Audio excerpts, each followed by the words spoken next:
Sir Philip Sidney. As you know, already we discussed about Aristotle, Plato, Socrates. We have discussed SPA like Socrates, Plato and Aristotle. So by discussing Plato and Aristotle, to some extent, we have learned about what is literary criticism. These philosophers like Aristotle, Plato, they are you can say they are called father of Western philosophy.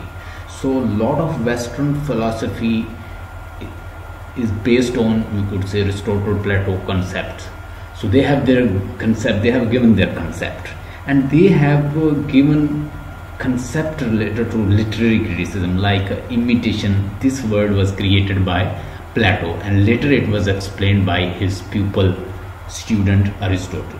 So word was coined by Plato and later it was you know that it was explained by Aristotle. हमने Aristotle और Plato को detail discuss किया. प्लेटो ने कुछ charges लगाए अपनी utopian, अपनी ideal state में. उसने कहा पोएट्स और बार्ड्स जो हैं उनकी मेरे यहाँ कोई गुंजाइश नहीं है. हमारी आइडियल स्टेट में पोएट्स की कोई गुंजाइश नहीं है. Poets are just making you know that they are just creating suppositions and they are taking people to the fantasy world. This is not related to real world. यानी इनका real world से कोई काम नहीं है. ये इंसान को इमेजिनेशन, फैंटेसी वर्ल्ड में ले जाते हैं और दूर ले जाते हैं.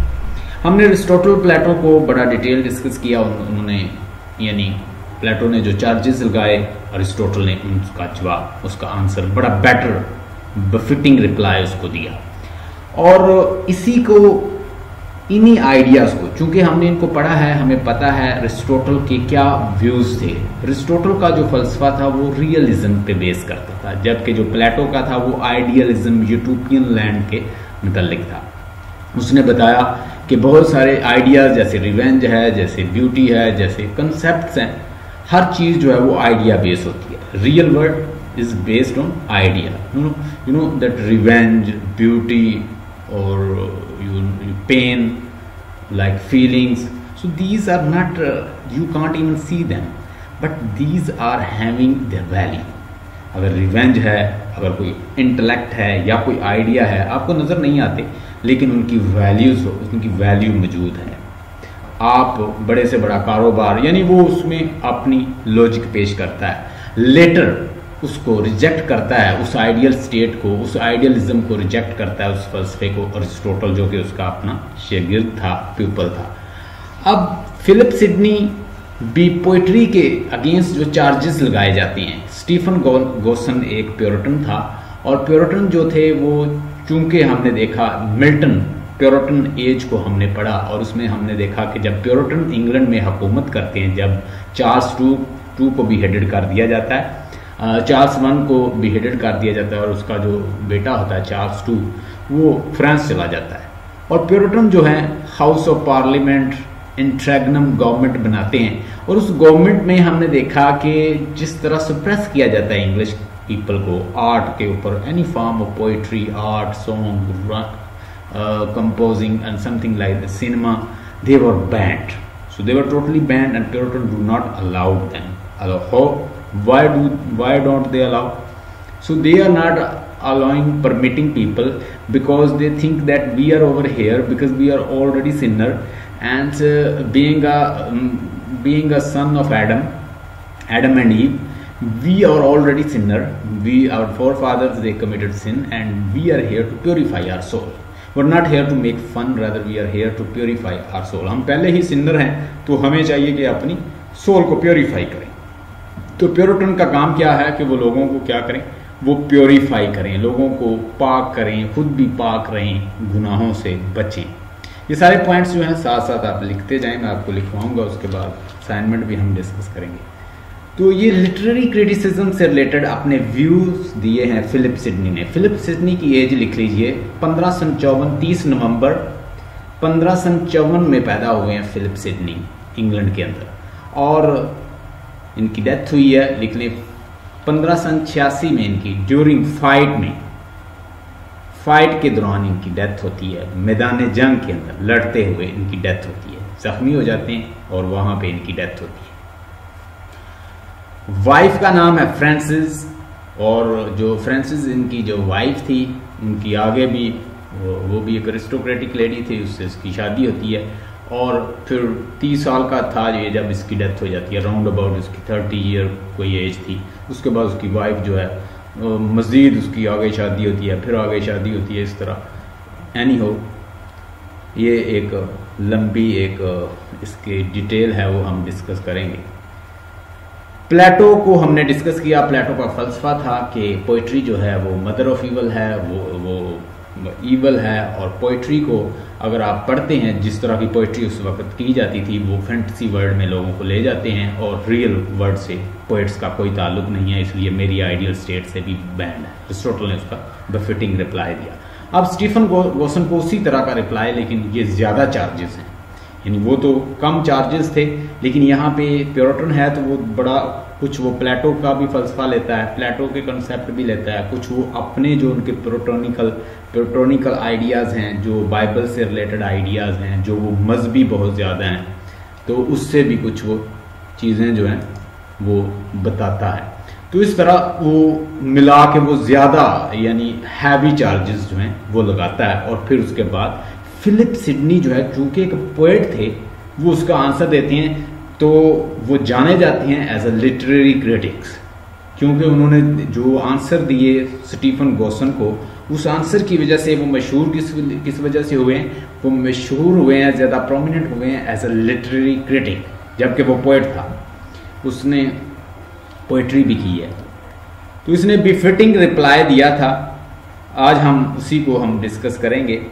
तो ये रेनेसांस एज से ताल्लुक़ रखते हैं। आप देखें कि जो 14th सेंचुरी में जो रेनेसांस है वो इटली में आया था, इटली से ये फ्रांस आता है, और राउंड अबाउट 16th सेंचुरी में ये फ्रांस इंग्लैंड में पहुंचता है।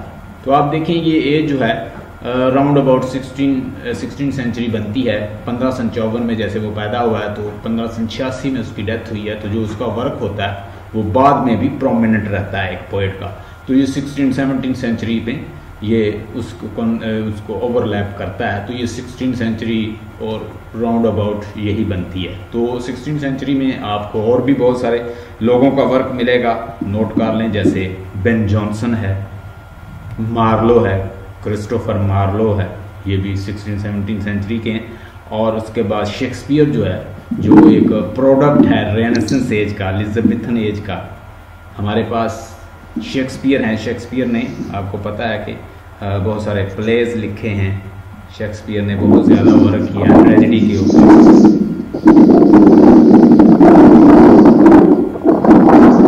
ये काइंडली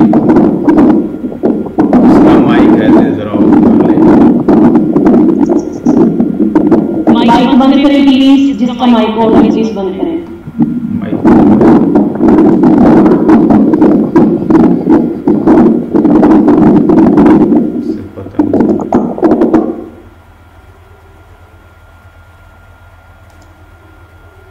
माइक काइंडली कर लिया करें। जो नए आए हैं वो आस्ता आस्ता से इन चीज़ों को सीख लें।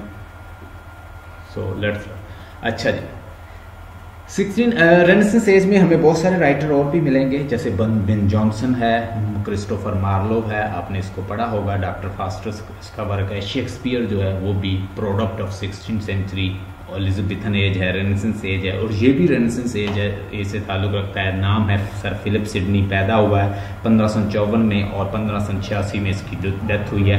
एडमंड स्पेंसर जिसने फेरी क्वीन लिखी हैं, हमने पढ़ा था, मरियम को पता होगा, हमने जब आप मुझसे पढ़ रही थी आपको मैंने शेक्सपियर भी पढ़ाया था, और एडमंड स्पेंसर को भी हमने स्टडी किया था। इसकी 12 बुक्स हैं फेरी क्वीन के ऊपर। सर फ्रांसिस बेकन को आपने पढ़ा, वो भी एक ऐसे राइटर था और उसने बहुत सारे ऐसे लिखे, रेनेसांस एज से ताल्लुक़ रखता है, और उसने बहुत ज़्यादा वर्क किया, प्रोज में वर्क किया है। और उसके बाद दूसरे दीगर राइटर हैं, उन्होंने अपना वर्क किया है शेक्सपियर रेनेसांस एज के। तो ऑल फॉर्म ऑफ लिटरेचर, चाहे वो प्रोज हो, पोइट्री हो, नावल हो, ड्रामा हो, लिटरेचर का काम होता है, लिटरेचर आपको क्या करता है, इंस्ट्रक्शन थ्रू डिलाइट देता है। सर फिलिप सिडनी सबसे पहले डिफाइन करते हैं कि एक पोएट और पोएट्री होता क्या है। जिसे पोएट को जो रोमन ग्रीक्स जो हैं उसमें बड़ी अहमियत हासिल है। जैसे जो पुरानी बुक्स हैं वो सारी पोएटिक लैंग्वेज में। टॉक अबाउट द बाइबल, साम एक बुक है, अगर आप पढ़ना चाहें तो पढ़ लें, वो बाइबल की साम बुक, PSALMS साम्स। तो साम को अगर आप पढ़ेंगे तो वो सारी पोएटिक लैंग्वेज में। तो कहता है कि पोएट जो है, फिलिप सिडनी कहता है पोएट की बड़ी अहमियत है। पोएट को सीयर कहा जाता है, पोएट को सेंट कहा जाता है, पोएट को क्रिएटर कहा जाता है, मेकर कहा जाता है। ठीक है, रोमन ग्रीक में इसको बड़ी रिस्पेक्ट हासिल है। और पोएट्री जो है वो बड़ी एंशियंट लैंग्वेज है। वो पहले पोएट को डिफाइन करता है कि पोएट होता क्या है। जैसे कि पोएट के बहुत सारे मानी हैं, पोएट को क्रिएटर कहा जाता है, मेकर कहा जाता है। मानी लिख रहे हैं उसके पहले तो वो उसके मानी को डिफाइन करता है कि वो who are poet, what is poet, यानी पोएट क्या है, पोएट कौन है, हु आर द पोएट्स। उसके बाद ये पोएट आथर होता है, आर्टिस्ट होता है, मेकर होता है, राइमर होता है, बार्ड होता है, ठीक है, कंपोजर होता है, मेकर होता है, वर्सीफायर होता है। लैटिन में से पोइटा एक वर्ड है, वहाँ से ये निकला है पोएट, और इसको मेकर भी कहा जाता है, वर्सीफायर भी कहा जाता है, राइमर भी कहा जाता है। तो इसके बहुत सारे मानी हैं, बड़े एंशियंट बुक्स में भी इसको बड़ी अहमियत हासिल है। जैसे बाइबल जो है वो उसकी जो बुक है साम, वो पोएटिक लैंग्वेज में है। प्लेटो ने खुद इसको रिजेक्ट तो किया पोइट्री में, उसका वर्क जो है वो पोएटिक लैंग्वेज में है, वो मेट्रिकल लैंग्वेज में। तो जब हम इसको देखते हैं तो हम ये एक्सेप्ट करते हैं, इंडोर्स करते हैं कि पोएट्री जो है वो बहुत एंशियंट है। फिर उसके बाद वो बताता है कि पोएट्री जो है वो जितनी भी साइंस हैं उन नॉलेज, उन सारे अलूम से वो अजीम है, वो बड़ी है, वो ज़्यादा वसअत रखती है। वो कैसे एक्सप्लेन करता है, वो सबसे पहले लेता है, कहता है कि आप फिलॉसफी को ले लीजिए। फिलॉसफी आपको टीच करता है what is good, what is God, what is bad, what is evil. आपको अब्स्ट्रैक्ट आइडिया जो है वो फिलॉसफी आपको देती है। हिस्टोरियन आपको वो ही बताता है जो हिस्ट्री में हो। मिसाल के तौर वो आपको बताएगा कि हेनरी फोर्थ क्या था, हेनरी सेकंड क्या था, रिचर्ड वन क्या, रिचर्ड टू क्या, अलेक्जेंडर द ग्रेट क्या था, अरिस्टोटल क्या था, प्लेटो क्या था। यानी हिस्ट्री आपको क्या किन के बारे में बता देगा, जो हिस्टोरिकल जो चीज़ें हैं उनको हूबहू वैसा बता देगा। वो कहता है कि पोइट्री चूंकि अपने अंदर बहुत सारे सब्जेक्ट को अपने अंदर समोए हुए है, तो वो कहता है वो इनसे अजीम है। Since history and philosophy they tell you what is in their domain, so they are only telling you whatever in their domain, they are not telling you about rest of the things. The poetry is having capability to accept all and tell you as a complete whole. It also telling you what is, what was and what ought to be, कैसी चीज़ों को होना चाहिए। And it also teaches, इसने और इजाफा किया, इसने कहा it teaches instruction, it teaches instruction through delight. आपने अगर कोई मैसेज लेना है, मैं आपको बताता रहूं ऐसा था वैसा था, बड़ी लंबी तकरीरें करता रहूं, शायद आप मेरे मैसेज को वैसे पिक ना करें। अगर मैं आपको कोई मूवी बना के दिखा दूं तो वो आप ज़्यादा पिक कर लेंगे। मिसाल के तौर पर सल्तनत ओटोमन एम्पायर के बारे में हम सुनते रहे, हमने बुक्स के अंदर पढ़ा ओटोमन एम्पायर, हमें यही नहीं पता था अच्छी तरह कि ओटोमन एम्पायर का, सल्तनत उस्मानिया को वो कहते हैं इंग्लिश पीपल, उन्होंने उसका नाम ही बिगाड़ा हुआ, सल्तनत उस्मानिया। अब तुर्की वालों ने उस पर एक ड्रामा बना के आपको दिखा दिया। अब आपको पता चलता है ये अर्तुगरुल था, इसने इनसे लड़ा, उसके बाद उसका बेटा उस्मान आया, उसने फिर सल्तनत उस्मानिया की बुनियाद रखी, फिर वो फाइट करता गया, उसने वो ततारियों से लड़ा, वो दूसरों से लगा, वो दीगर जो क्रिश्चियंस क्रूसेडर्स थे उनसे लड़ा। अब ये चीज़ें देखें, मूवी के जरिए आपको एंटरटेनमेंट भी मिल गई, आपको पिक्टोरियल इंफॉर्मेशन भी मिल गई, ऑडियो भी मिल गया, सारा कुछ। तो वो कहता है कि पोएट्री जो है, any form of literature, whether is a prose, poetry, drama, novel, whatever, it's part of literature, it gives you instruction through delight. ये आपको इंस्ट्रक्शन देता है डिलाइट के साथ, आपको एंटरटेनमेंट भी मिलती है और साथ लेसन भी मिल जाता है। ये आपको किसने बताया? ये सर फिलिप सिडनी ने बताया कि poetry is very grand subject, it's very you could say lofty subject because it teaches you through delight. Any form of literature, whether poetry, drama, novel, epic, So whatever it is, it teaches you through instruction and delight. आपको instruction और delight जो है वो साथ साथ मिल जाती है, आपको लेसन के साथ एंटरटेनमेंट भी देता है, ये आपको पोइट्री फ्राहम करता है, ये आपको पिक्टोरियल, ऑडियो और हर चीज जो है आपको मुयस्सर करता है, और आप इसके लिए मैसेज भी हासिल कर लेते हैं और साथ साथ लर्न भी कर लेते हैं और एंटरटेनमेंट भी कर लेते हैं। तो मैंने जैसे मिसाल दी वो सल्तनत उस्मानिया के ड्रामा के बारे में, आपके सामने सीन आ रहे हैं, आप उसको एंजॉय कर रहे हैं, साथ साथ आपको लेसन भी मिल रहा है, आप लर्न भी कर रहे हैं, और आपको पिक्टोरियल इन्फॉर्मेशन मूवी चलती हुई नजर आ रही है। तो पोइट्री की वैल्यू को आप डिनाई नहीं कर सकते, since science, history, philosophy they teach you in their certain perspective, in certain domain, but poetry is you could say it can provide you blend of both. ये आपको ब्लेंड दे देती है, आपको हिस्ट्री और फिलॉसफी दोनों को कंबाइन करके आपको दिखा देगी।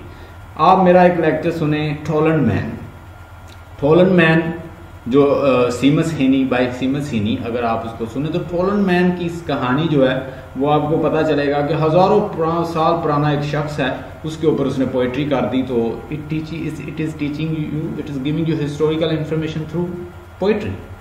तो इस तरह आपको जो ओल्ड इंफॉर्मेशन है वो आपको किसके थ्रू मिल रही है?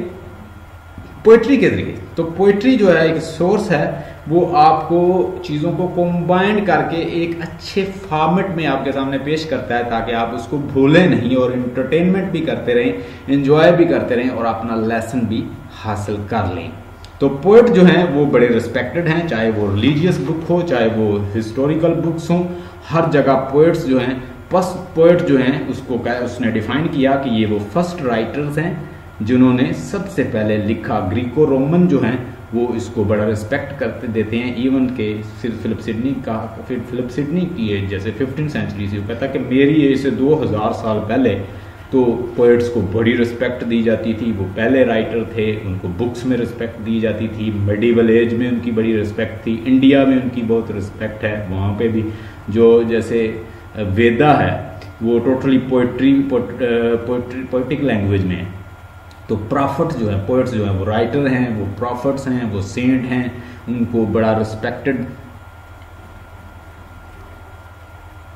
उनको बड़ी रिस्पेक्ट दी जाती है और उनकी हाई एस्टीम है, और उनको एल्डर और सीयर और लॉ गिवर और वर्सिफायर और वाइज मैन के नाम से जाना जाता है। पहले तो वो पोएट को डिफाइन करता है, फिर वो कहता है व्हाट इज पोएट्री। जैसे कि अरिस्टोटल ने पहले पोइट्री को डिफाइन किया, उसने कहा कि ट्रेजी क्या होती है, कॉमेडी क्या होती है, ठीक है, और उसके बाद उसने हर जिस तरह की भी पोइट्री है उन पोइट्री को अलग अलग से डिफाइन किया, और साथ उसने आपको ट्रेजिडी की फिर कॉन्स्टिट्यूएंट एलिमेंट्स जो हैं आपको बताए। उसने आपको हिस्ट्री के बारे में बताया, फिलॉसफी के बारे में बताया। तो यहाँ पे ये भी फिर एक्सप्लेन करेगा कि what is poetry. Philip Sidney आपको बताएंगे कि सिंस पोइट्री जो है वो अपने अंदर अहलियत रखती है, फैकल्टी मौजूद है, उसके अंदर इतनी करैक्टरिस्टिक है उसकी कि वो दूसरे सब्जेक्ट को अपने अंदर समो लेती है और आपको इंस्ट्रक्शन थ्रू डिलाइट दे सकती है। जबकि दीगर सब्जेक्ट जो हैं वो कंपेयर करता है वन बाय वन। हिस्ट्री जो है वो आपको फैक्ट्स जो है हिस्टोरिकल फैक्ट्स बताती है, हिस्टोरिकल चीज़ों को बताती है। साइंस जो है वो आपको लॉ बताती है, सर्टन रूल्स, लॉज और हाइपोथेसिस वगैरह और इस तरह की चीज़ें बताती हैं, लेकिन आपको मॉरल लेसन नहीं देती। और फिलॉसफी जो है वो एब्स्ट्रैक्ट आइडियाज़ को बताती है, जैसे what is good, what is bad, what is God, what is evil. तो आपको वो फैक्ट्स, वो आपको एब्स्ट्रैक्ट चीज़ें बताती हैं, और जबकि पोइट्री जो है इन चीज़ों को कंबाइन करके आपको इंस्ट्रक्शन थ्रू डिलाइट देती है। जैसे हमने अरिस्टोटल को पढ़ा, अरिस्टोटल ने कहा कि poetry does not aim to tell you what is and what was, rather it teaches you what ought to be. बल्कि वो आपको ये भी बताती है कि चीज़ों को एक आइडियल फॉर्म में, एक अच्छी शक्ल में कैसे होना चाहिए। तो ये आपको आगे बताता है कि poetry also teaches you through instructions and delight. आपको इंस्ट्रक्शन और डिलाइट के जरिए फिलिप सिडनी कहता है कि पोइट्री आपको टीच कर देती है। पोइट्री आपको डायरेक्शन देती है और टीच करती है इंस्ट्रक्शन थ्रू डिलाइट, जबकि फिलॉसफी, हिस्ट्री जो है वो अपनी डोमेन के वर्क करती हैं। आपको पोइट्री बताती है कि क्या गुड है, क्या ईवल है, क्या बैड है, और गुड जो है हमेशा जीत जाती है और ईवल हार जाती है। एक आइडियल सिचुएशन में चीज़ों को कैसे होना चाहिए, मैसेज आपको कन्वे करती है। गुड बैड का मैसेज जो है वो पोइट्री आपको कन्वे करती है। ये फिलिप सिडनी ने स्टीफन गॉसन के आंसर दिए। उसने कहा कि वट एवर लिटरेचर, चाहे वो लिटरेचर जो है वो ड्रामा हो, पोइट्री हो, एपिक हो, ट्रेजी हो, कॉमेडी हो, चाहे वो बेओवल्फ है। अगर आप बेओवल्फ की आपको मिसाल देता हूँ तो बेओवल्फ एक प्रोटैगनिस्ट है और उसकी लड़ाई होती है किससे, एक मॉन्स्टर से। दो मॉन्स्टर से उसकी लड़ाई होती है। वो पहले एक मॉन्स्टर से लड़ता है, फिर दूसरे के बाद लड़ता है। दूसरे जो मॉन्स्टर जो है वो ईवल का फिगर है, जबकि जो बेओवल्फ है वो एक प्रोटैगनिस्ट है और वो उससे लड़ता है और दोनों मॉन्स्टर को वो मात देता है। तो हमने देखा कि मॉन्स्टर को जैसे बेओवल्फ जो है वो मात देता है और हमेशा गुड जो है वो जीत जाती है, बुराई जो है वो हारती हुई हमें नजर आती है। तो इसी तरह फिलिप सिडनी भी किसको वैल्यू देते हैं कि आपको इंस्ट्रक्शन जो है वो एंटरटेनमेंट के जरिए पोइट्री फ्राहम करती है, in the form of epic, in the form of drama, in the form of comedy, in the form of tragedy, in the form of novel, in the form of pros. चाहे वो pros की शक्ल हो, चाहे वो drama की शक्ल हो, चाहे वो पोइट्री की कोई शक्ल हो, उसमें कॉमेडी आ जाएगी, उसमें ट्रेजी कॉमेडी आ जाएगी, उसमें एपिक आ जाएगी। एपिक आपको पता है कि एपिक जो है वो लॉन्ग नैरेटिव पोएम होती है और 12 to 14 बुक्स पे कंसिस्ट करती है। चाहे वो पैराडाइज लॉस्ट की शक्ल में हो। अब पैराडाइज लॉस्ट में देखेंगे कैसे लेसन मिलता है कि आपके सामने दो फिगर हैं, एक सैटर्न है, एक ईवल फिगर है और एक गुड है। एक गॉड की ताकत है और एक सैटर्न की ताकत है। सैटर्न अल्टीमेटली फाइट करता है, लड़ता है। एक लंबी पोएम हम देखते हैं और उन बुक्स के अंदर पहले एक बड़ा लॉफ्टी फिगर है सैटर्न और हत्ता के वो डिमिनिश्ड होता है और अल्टीमेटली एक बिल्कुल लोवेस्ट फॉर्म और वो स्नेक की शक्ल अख्तियार कर लेता है और हार जाता है। हमेशा गुडनेस जो है वो जीत जाती है और आपको मैसेज भी मिल जाता है गुड ईवल का और आपको कन्वे हो जाती है बात। उसके बाद जी क्राइस्ट जो है वो विन करता हुआ नजर आता है और जबकि सैटर्न जो है हारता नजर आता है। बेओवल्फ आपको मैंने बता दिया है, बेओवल्फ में एक हीरो होता है और वो लड़ता है और हम देखते हैं कि मॉन्स्टर को वो मात देता है। ईवल जो है हारती है उसमें भी और गुड जो है वो जीत जाती है। सबसे पहले फिलिप सिडनी आपको बताएगा कि सिग्निफिकेंस ऑफ पोइट्री क्या है। ईवल जीत जाती है और बुराई जो हार जाती है, मॉरल मैसेज देती है आपको पोइट्री। और स्टीफन गॉसन ने कहा कि पोइट्री जो है मदर ऑफ ऑल ईवल है। पोइट्री जो है वायल है, पोइट्री जो है फैंटेसी वर्ल्ड में ले जाती है, रियलिटी से दूर ले जाती है और मजीद अपने मैसेज को, अपनी बात को तक़वियत देने के लिए वो प्लेटो का हवाला देता है कि प्लेटो चूंकि एक बहुत बड़ा महान, एक अजीम एक फिलासफर था, तो उसने भी अपनी आइडियल रिपब्लिक से इसको बैन किया है, पोइट्री ठीक नहीं है। उसके बाद चूंकि फिलिप सिडनी ने अब उसको डिफेंड करना है तो वो सबसे पहले देखेगा कि पोइट्री क्या है, सिग्निफिकेंस क्या है और फिर वो हवाला लेगा किसका, अरिस्टोटल का।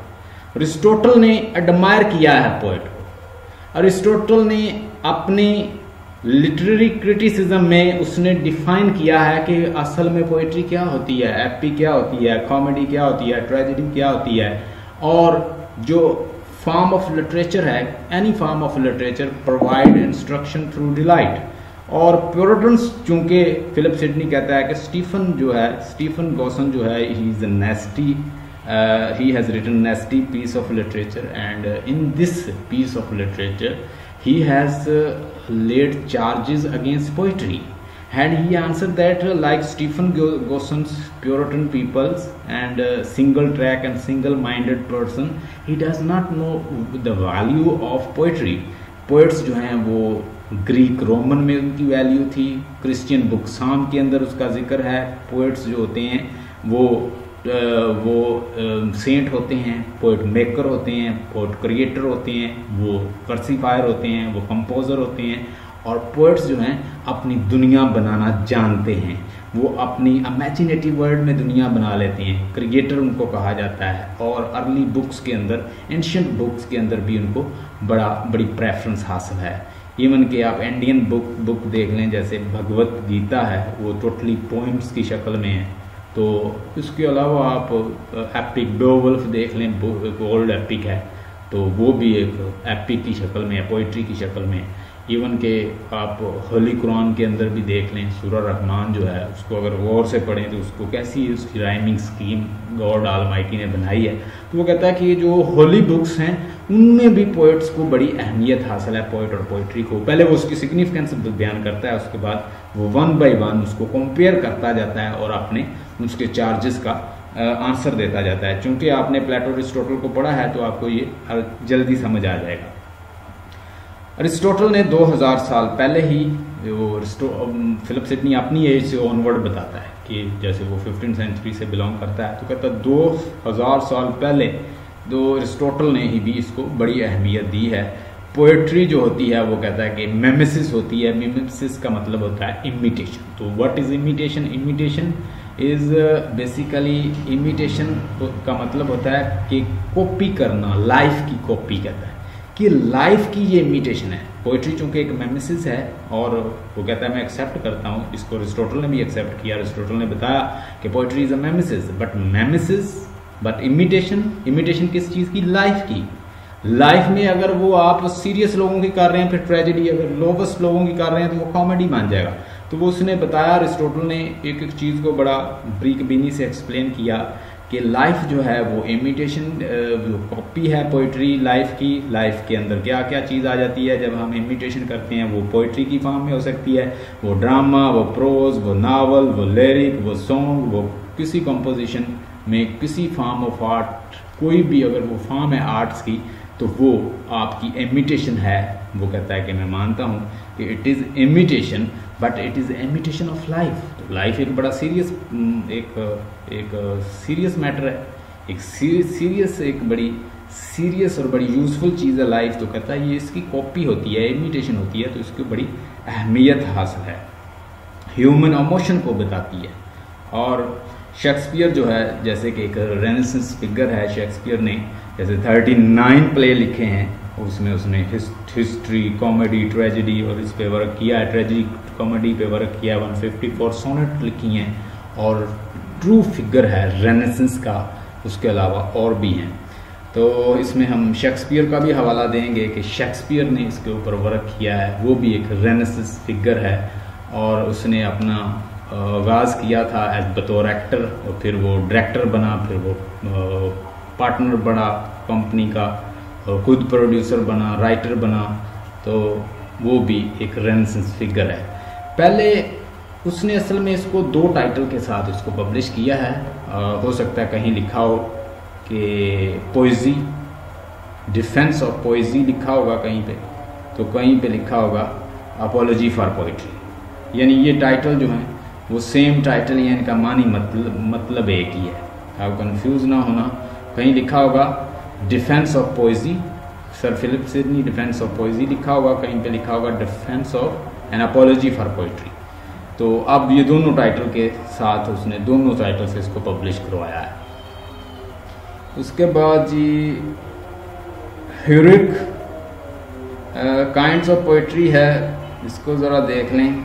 जैसे पोइट्री में एपिक आती है, ट्रेजी कॉमेडी आती है, इसको हमने 1 by 1 देख लिया। ये ऊपर असाइनमेंट ज़रा देखिएगा, इसमें वही चीज़ें जो मैंने आपको पहले बताई हैं। सर फिलिप सिडनी 1554 में पैदा हुए हैं और 1586 में फिलिप सिडनी की डेथ हुई है। Either I will find a way और आई विल मेक वन, या तो मैं कोई रास्ता तलाश कर लूँगा तो या मैं बना लूँगा। ये कोट है इसका, सर फिलिप सिडनी का। फिलिप सिडनी बेसिकली एक पोएट था और चूंकि उसने वर्क किया है इसके ऊपर, लिटरेरी क्रिटिसिज्म के ऊपर, तो उसको जाना जाता है एज ए लिटरेरी, बतौर लिटरेरी क्रिटिक्स में। Philip Sidney N Elizabethan courtier है, यानी ये इसने सोल्जर काम किया है, स्टेटमैन काम किया है, एक पॉलिटिकल फिगर था, पोएट था, पैट्रन ऑफ स्कॉलर था।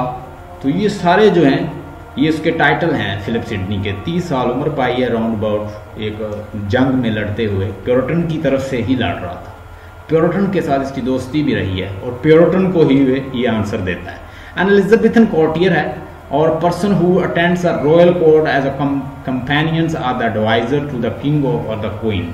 क्वीन और किंग के एडवाइजर के तौर पर काम किया है। पोएट था, स्कॉलर था, सोल्जर था, स्टेटमैन था। स्टेटमैन का मतलब होता है रिस्पेक्टेड पॉलिटिकल फिगर को कहते हैं स्टेटमैन। नेक्स्ट स्लाइड देखिए। मैंने जैसे बात की कि वो एक पोएट भी था, तो एस्ट्रोफेल एंड स्टेला। स्टेला जो है बिलवर है और एस्ट्रोफेल जो है वो उसकी क्या है, वो उसकी एस्ट्रोफेल जो है वो उसका लवर है। तो लवर और बिलवर्ड की स्टोरी भी इसने एक पोएम के अंदर बताई है। नाम है, टाइटल है उसका सिडनीज एस्ट्रोफेल एंड स्टेला। तो is consider the first. Philip Sidney एक लड़की से मोहब्बत करते थे, रॉयल थी, उससे मोहब्बत की लेकिन वो उसे नहीं मिली, तो उसकी मोहब्बत में ये उसने लिखा Astrophel and Stella. Sidney's Astrophel and Stella is consider the first of the great Elizabethan sonnet cycle following of the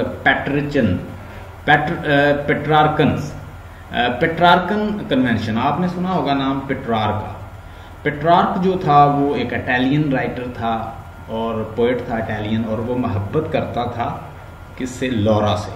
लौरा उसे नहीं मिली और वो लौरा की मोहब्बत में बहुत सारी सोनेट्स जो हैं लव पे लिखता रहा और उससे मुतासर हुआ। वाइट सरे जो हैं वो दोनों मुतासर होते हैं उस्ताद शागिर्द। वाइट जो है उस्ताद है सरे का और वो मुतासर था किससे, पेट्रार्क से। तो पेट्रार्कन स्टाइल पे वो दोनों जो हैं, एक तो वो उसकी इटालियन राइटर की, पोएट की कॉपी करते हैं और उसके वर्क को कॉपी करने और लिखने की कोशिश करते हैं। और ये फिर मजीद मुतासर होता है कि इनसे, वाइट सरे से और ये पेट्रार्क से, ये भी मुतासर था। His the defence of the पोएजी, apology for poetry, यानी ये दोनों टाइटल जो हैं आपको मिलेंगे, आपने परेशान नहीं होना। द डिफेंस ऑफ पोएजी लिखा होगा POESIE, ओल्ड इंग्लिश है, defence of poesy and apology for poetry. Introduce the critical ideas of the renaissance theorist to England, और वो उस वक्त के प्योरिटन को जवाब देता है, आंसर देता है कि पोइट्री जो है वो ईवल फिगर नहीं है, आप इसे ईवल फिगर ना समझें। पोइट्री जो है वो बड़ी एक अजीम चीज़ है। कैसे कि पोइट्स जो हैं वो अर्लियर वो प्रॉफिट हैं, सेंट होते हैं। पोइट्स जो है वो अजीम है और पोइट जो है, पोइट इनफैक्ट एक वर्सीफायर होता है, एक कंपोजर होता है और एक मेकर होता है, क्रिएटर होता है, वो उसको एक्सप्लेन करता है। Early life of the Sidney, Philip II of Spain, sir Henry Sidney, Mary Dudley. यानी ये एक रॉयल फिगर है और ये ताल्लुक़ रखता है एरिस्टोक्रेटिक लोगों से। तो ये सारे जो लोग हैं ये इससे रिलेटेड हैं, ये सारे रॉयल लोग थे, तो ये इन्हीं से ताल्लुक़ रखता था। जैसे वाइट सरे को हमने पढ़ा तो वो भी किंग लोगों से ताल्लुक़ रखते थे। From his birth Philip Sidney was associate with the court of England. अपनी बर्थ से ही वो किन से ताल्लुक़ रखता था,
वेरी गुड। माइक काइंडली अपने ऑफ कर लें और ज़रा असाइनमेंट जो आपको सेंड की हुई है ग्रुप के अंदर, मरियम को अगर नहीं मिली हुई तो मरियम को दोबारा सेंड कर दें कोई ग्रुप के अंदर से। ये ग्रुप के अंदर ही असाइनमेंट है, तो नहीं मिली तो दोबारा फिर सेंड कर दें। अच्छा मैं कर देता हूँ, आप असाइनमेंट ओपन कर लें।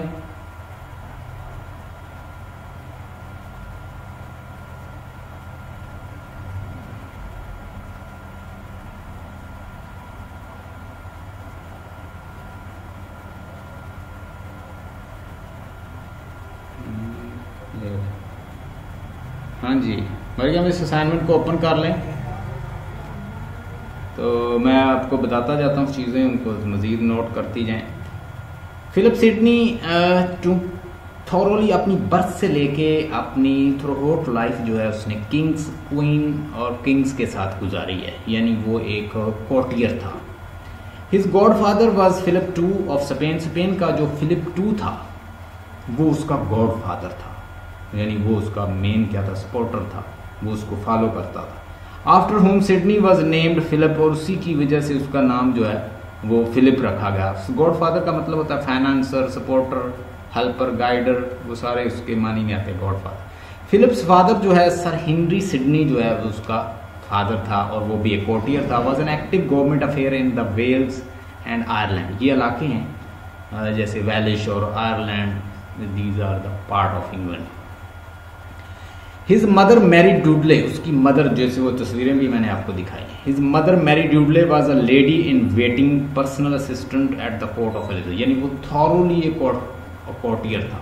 ही from his birth onward he spent his life in court and he was a royal person. He was living with the royal peoples and even he died while he was fighting for sake of king, और king के लिए लड़ता हुआ ultimately इसकी death भी होती है। Next slide देख लें। ये स्लाइड हमने देख ली है। Next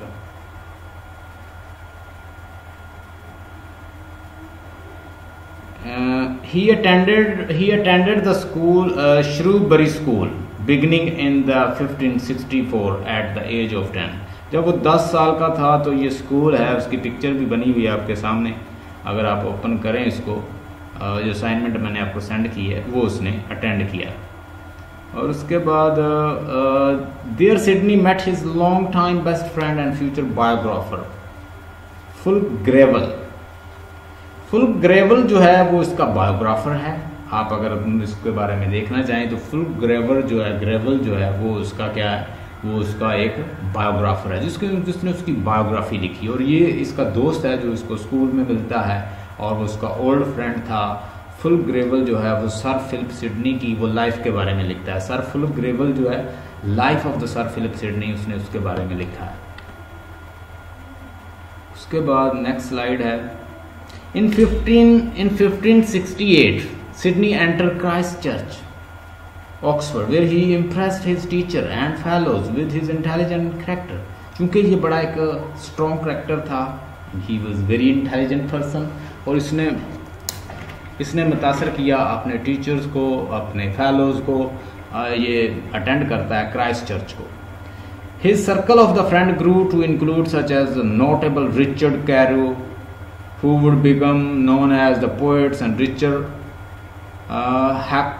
Hakluyt, who would win fame as an explorer and writer। ये सारे उसके दोस्त थे। ये इन सब को मिलता है अपनी कॉलेज और स्कूल लाइफ में, और वो इससे मुतासर होते हैं, और ये उनसे मुतासर होता है। उसके बाद his stay at Oxford was cut short, and in 1571 when he left the university because of the plague in the spring, Sydney never obtained a degree।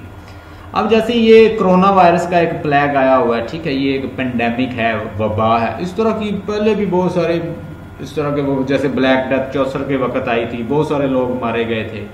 तो ये हमेशा यानी एक सेंचुरी के बाद कोई इस तरह की वबा जो है वो आती रहती है।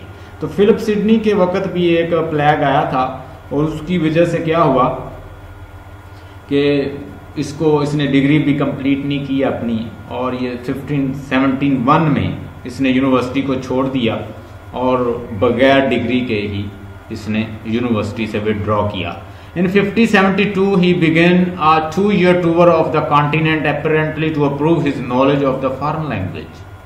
यानी इसने 2 साल का एक टूर भी किया कॉन्टिनेंट का, उसमें ये बहुत सारे लोगों से मिला, अपनी फॉरेन लैंग्वेज को भी इसने इम्प्रूव किया, बहुत सारी लैंग्वेज सीखी। और जैसे कि मैंने बताया कि कोर्टियर था कोर्ट में, तो वो बाई बर्थ था, मदर भी है वो भी कोर्टियर है, फादर भी कोर्टियर है। फिलिप II जो है स्पेन का, उसके साथ इसके ताल्लुक हैं, वो उसका गॉड फादर है, उसका फाइनेंसर है, सपोर्टर है इसके फादर की वजह से। But also to serve in the खुजाई diplomatic function for the queen Elizabeth I। ये क्वीन एलिजाबेथ I का जो दौर है उसमें ये एज अ डिप्लोमेटिक भी इसने फंक्शन किया, वर्क किया। It was during the visit that Sydney met a number of Protestant leaders in Europe and became a firm and vocal champion of their cause। आप किसी भी रिलीजियस मेंबर से मिले, किसी रिलीजियस ऑर्गेनाइजेशन के लोगों से मिले, इवन कि आप क्रिश्चियन जो है, अगर उनमें से आपको उनका कोई रिप्रेजेंटेटिव मिल जाए तो वो आपको क्रिश्चियनिटी की तबलीग करेगा, इवन वो बुक्स भी दे रहे होते हैं। तो ये प्योरिटन से मिलता है, चूंकि ये खुद भी क्रिश्चियन था, वो भी एक सेक्ट है क्रिश्चियन का प्योरिटन। और उनका मैंने पहले ही बताया, उनका काम ये है, वो कहते हैं कि हम पहले ही सिनर हैं, हमें अपने आप को प्योरीफाई करना चाहिए, प्योरिटन बनना चाहिए हमें। तो वो लोगों को भी तबलीग करते हैं, वो इसको मुतासर कर लेते हैं। ये प्योरिटन से जब मिलता है तो प्योरिटन जो है वो इसको मुतासर कर लेते हैं और ये प्योरिटन का हामी बन जाता है। फिर सिडनी आल्सो विजिटेड हंगरी। ये हंगरी एक स्टेट है, ये पहले जर्मनी के साथ थी और ये जर्मन एम्पायर में थी उसके साथ, और इवन के हिटलर जो है वो हंगेरी में कहीं पैदा हुआ था, हंगेरियन था basically. Sidney also visited Hungary and spend time in the Venice, और उसने वेनस में भी अपना टाइम जो स्टडिंग एस्ट्रोनॉमी में गुजारा, म्यूजिक एंड इटालियन लिटरेचर को भी इसने स्टडी किया। Upon his return to Vienna learned the horse ships under John Peter Puglianos, or the foremost equestrians horse rider। इसकी एज का एक हॉर्स राइडर था जॉन पीटर्स, उससे इसने वो हॉर्स राइडिंग भी सीखी, और ये इटली में भी रहा और इसने विजिट किया, और हंगरी जो है कंट्री उसको भी विजिट किया। Later in the defence of the poesy 1560 में इसने क्या लिखा है, डिफेंस ऑफ पोएजी लिखा है।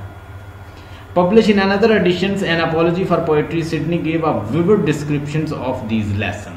क्योंकि उस वक्त प्योरिटन जो थे वो बहुत यानी ताकत में थे, प्योरिटन जो है वो प्योरिटन की हुकूमत थी, प्योरिटन जो है वो किसी को भी इतनी वैल्यू नहीं देने देते थे, और इसको भी उन्होंने मुतासर कर लिया था। ये तो जब इसने देखा कि पोइट्री के ऊपर चार्जेस लग रहे हैं, तो इसने फिर स्टीफन गॉसन को आंसर दिए जो जिसने लिखा था। स्टीफन गॉसन ने जो बुक लिखी थी वो 1579 में इसको उसने लिखा था।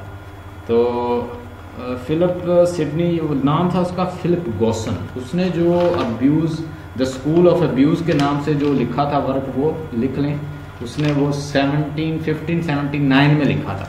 अब देखेंगे इतनी देर के बाद फिर उसको आंसर देता है 1580। ये चाहता तो उसी वक्त भी उसको आंसर दे सकता था, लेकिन ये इसका आंसर वो काफ़ी लेट देता है उसने, यानी वो 1579 राउंड अबाउट में कुछ उसको लिखा है, जबकि ये उसको जवाब उसका आंसर दे रहा है 80 में, 1580 में।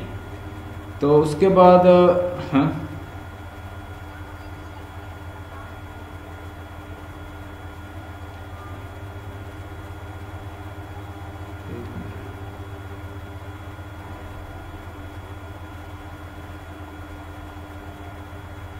आपको सेंड किया था मैंने पेपर।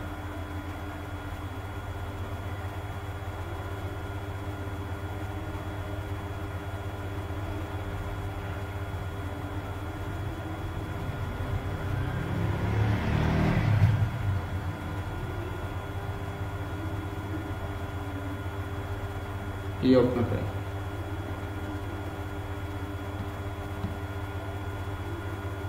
अच्छा जी, उसके बाद सिडनी आल्सो विजिटेड जैसे हंगरी उसने विजिट किया है, और फिर उसने एक उसका जो एज फेलो था जॉन पीटर, उससे हॉर्स राइडिंग भी सीखी है। Later in defence of poesy 1580 publish in other editions as apology for poetry. और उसने फिर अपॉलॉजी फॉर पोएट्री लिखा, और ये किस लिए लिखा गया था? I have told you Stephen Gosson who has written against poetry and he has given him befitting reply. He has given poetry is not mere copy of copy, it's not utopian, it does not take the people to fantasy world, it is not mother of evil, it is basically it does not tell you what is what was, rather it tells you what should be, what ought to be. It teaches through instruction and delight, and then he compare contrast with the rest of the subject like history, philosophy, science, biology and physics, chemistry, like these. He takes other subject and he compare and contrast with all these subject. Even he compare and contrasted subject like a philosophy and history. He says that the philosophy and history, they are giving their specific domain, but this poetry is having a feature or characteristic. It can blend all the subject. It can give you message while encompassing poetry, while encompassing philosophy and history. In June 1575, Sidney returned to England since his education was now complete and he was ready to embark on his services to England and court of Elizabeth. He was already known for his intelligence and his serious nature, and his contemporary universally acknowledged him as a paragon of virtue. इसके दोस्त जो थे, इसके contemporary जो थे, वो इसको बड़ा admire करते because he was very intelligent person. और इसका जो मरना है, जब इसकी डेथ होती है तो वहाँ पे भी वो बड़े ज़बरदस्त अल्फाज बोलता है. As a member of the court, Sidney met Walter Devereux, first Earl of Essex, and his daughters Penelope. Penelope से ही मिलता है और उसी के लिए एस्ट्रोफिल और हमने देखा स्टेला जो इसने वर्क लिखा है वो पेनेलोप से मुतासर होकर लिखा है. पेनेलोप जो है अल्टीमेटली इसे मिल नहीं सकी तो उसकी मोहब्बत में ये स्टेला का वर्क जो इसने लिखा है उस पर पोएम भी लिखी. Who would later become the Stella, जो कि उसकी बाद में स्टेला बन जाती है, of Sidney sonnet sequence. After 1576, Sidney composed verses inspired more by literary model than the Penelope herself. Penelope से मुतासर होकर भी वर्क करता है. पोएट हमेशा मुतासर होता है, उसके बाद वर्क करता है. और उसके बाद his earlier sonnet are clearly patterned after those of Earl of Surrey to his love Geraldine. Geraldine जो थी ये Earl of Surrey जो है उसकी जो लवर है उससे मुतासर होके उसने लिखा था. It was only after the 1581 when Penelope had married the Lord Rich and that Sidney seemed to have been moved by real passions and towards her. अब सिडनी जो है पेनेलोप से मोहब्बत करने लगता है और ये भी एक रॉयल लेडी है लेकिन वो उसे मिल नहीं पाती. वो किसी लॉर्ड रिच के साथ उसकी शादी हो जाती है तो उसकी मोहब्बत में फिर ये लिखता है. जैसे वो स्टेला का उसने वर्क लिखा है, उसमें एक लवर है एक ब्लवर है और वो इन दोनों की स्टेला जो है वो उससे स्टेला से अपनी मोहब्बत का गिला जो है वो करता है. हाँ जी आगे देखिएगा. It was only after 1581 when Penelope had married Lord Rich that Sidney seemed to be moved by the real passion towards her. By then he could only vent his feelings in sonnet of Astrophels and Stella 59. और 1591 में वो एक poem लिखता है Astrophel and Stella which is totally based on love passions, his love passion, because he loves so much, especially to the royal lady named Penelope. Penelope was married to Lord Rich and by having lot of love for that lady he started writing Astrophel and Stella. तो उसने फिर Astrophel और Stella जो है एक poem लिख दी. उसके बाद जी however Sidney was occupied with the political and diplomatic affair at court. और चूंकि वो एक कोर्टियर भी है तो वो कोर्टियर के जितने भी अफेयर है वो उनसे भी रिलेटेड है. Sidney also turned to more creative work composing a masque called the Lady of May, a mosque called the Lady of May 1578 to celebrate Elizabeth May Day, the celebration of the return of spring visit to one of her subjects. Sidney and Edmund Spenser met in 15. Edmund Spenser जो है इसका friend था और ये दोनों एक दूसरे के ऊपर इन्होंने एलर्जी भी लिखी है. 1578 में the next year Spenser dedicated to Sidney. Sydney चूंकि नेचुरल डेथ तो नहीं हुई सिडनी की, सिडनी एक लड़ते हुए फोर्स के अंदर लड़ते हुए उसकी डेथ हुई है. ठीक है, तो 30 साल का था. स्पेंसर जो है उसकी मौत के ऊपर एलर्जी भी लिखता है.